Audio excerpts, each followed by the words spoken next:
आपके अपने channel math angle में, जिसके अंतर्गत आज हम क्लास 10th का एक्सरसाइज 9.1 का एक क्वेश्चन नंबर 10 पढ़ेंगे, जिसमें क्वेश्चन है कि एक 80 मीटर चौड़ी सड़क के दोनों ओर समान लंबाई वाले दो खंभे लगे हुए हैं। इन दोनों खंभों के बीच सड़क के एक बिंदु से खंभों के शिखर का उन्नयन कोण क्रमशः 60 डिग्री और 30 डिग्री है। खंभों की ऊंचाई और खंभों से बिंदु की दूरी ज्ञात कीजिए। तो पहले तस्वीर समझ लेते हैं। ये हमारा AB और ED दो खंभा है जो सड़क BD के दोनों साइड में लगे हुए हैं। सड़क पर बिंदु वह C है जहां से AB के शिखर का उन्नयन कोण 60 डिग्री और खंभा ED के शिखर का उन्नयन कोण 30 डिग्री है। अगर हम BC की दूरी को अगर x मान लेते हैं तो चूंकि BD वो सड़क है और अगर BD पूरे सड़क में से अगर BC हम निकाल लेते हैं तो हमारा बच जाएगा CD। तो इस तरह से CD हमारा हो जाएगा 80 माइनस x। तो ये था हमारा तस्वीर का परिचय। फिर आगे मैथ हल करते हैं। माना कि AB तथा AD दो समान लंबाई वाले खंभे हैं जिनकी ऊंचाई h मीटर है। सड़क पर C वह बिंदु है जहां से AB के शिखर का उन्नयन कोण 60 डिग्री तथा DE का 30 डिग्री है।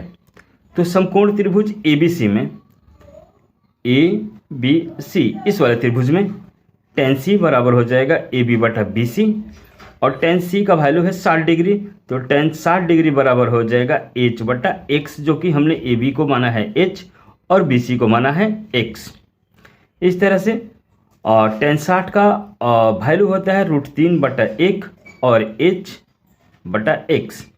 अगर यहाँ पे हम क्रॉस मल्टीप्लिकेशन करते हैं यानी तिरछा तिरछी गुणा करते हैं तो h में अगर 1 से गुणा करेंगे तो h आ जाएगा और √3 में अगर x से गुणा करते हैं तो √3x आ जाएगा। यहाँ पे हमने h का वैल्यू निकाल लिया √3x और इसको समीकरण 1 लेकर के छोड़ देते हैं। आगे फिर आते हैं समकोण त्रिभुज EDC में, यानी इस वाले त्रिभुज में EDC में। तो यहाँ पे भी tan C होगा और tan C के सामने वाली भुजा चूंकि ED है तो ये हो जाएगा लंब और इसके साथ वाली भुजा चूंकि DC है तो ये हो जाएगा आधार। इस तरह से tan C बराबर हो जाएगा ED बटा DC। फिर आगे देखते हैं हम tan 30 डिग्री में H जो कि ED का लंबाई है और बटा में 80 माइनस x जो कि C से D की दूरी है। तो 1 बटा √3 बराबर हो जाता है √3x h का वैल्यू और 80 माइनस x। यहाँ पे ये गौर करने वाली बात है कि h का वैल्यू √3 बटा x कहाँ पे आया।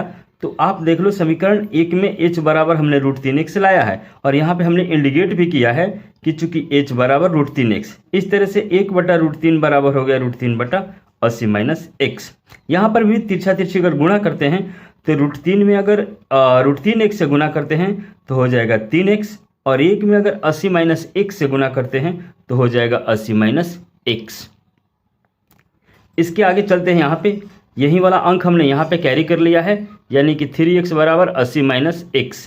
x इधर इस साइड में चूंकि माइनस है तो साइड जब बदलेगा तो ये प्लस हो जाएगा। तो ये हो जाएगा 3x प्लस x और इधर बच जाएगा केवल 80।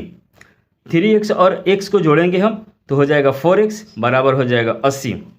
अब यहाँ पे x को चूंकि चर मान है तो चर मान को यहीं पे रख लेंगे और 4 अगर अचर मान है तो 4 अचर मान को हम साइड ट्रांसफर कर देंगे हैं। तो इधर है गुणा तो उधर जाकर हो जाएगा भागा, यानी हो जाएगा 80 बटा 4। इसको अगर कटाते हैं तो 20 चौका 80। इस तरह से x बराबर आ गया 20 मीटर। अब h का वैल्यू चूंकि हमने समीकरण 1 में लिया है h बराबर √3x। इस तरह से h बराबर हो जाएगा √3x, यानी कि √3 का √3 हो जाएगा और x का वैल्यू जो 20 आया है तो इस तरह से h यानी खंभे की ऊंचाई हो जाएगा 20√3 मीटर। अतः दोनों खंभों की ऊंचाई हो गया 20√3 मीटर। BC की दूरी को हमने x माना था, इस तरह से BC हो जाएगा 20 मीटर और CD की दूरी को हमने 80 माइनस x माना था, इस तरह से 80 माइनस 20 यानी कि 80 में से अगर 20 घटाएंगे तो हो जाएगा 60 मीटर। तो इस तरह से तीनों हमारा आंसर आ गया। दोनों खंभों की ऊंचाई h जो कि हो गया 20√3 मीटर, B और C की दूरी को हमने x माना था इसलिए ये हो गया 20 मीटर और C और D से बीच की दूरी को हमने 80 माइनस x माना था, इस तरह से 80 माइनस 20 यानी कि 60 मीटर। ये हमारा आंसर कंप्लीट हुआ।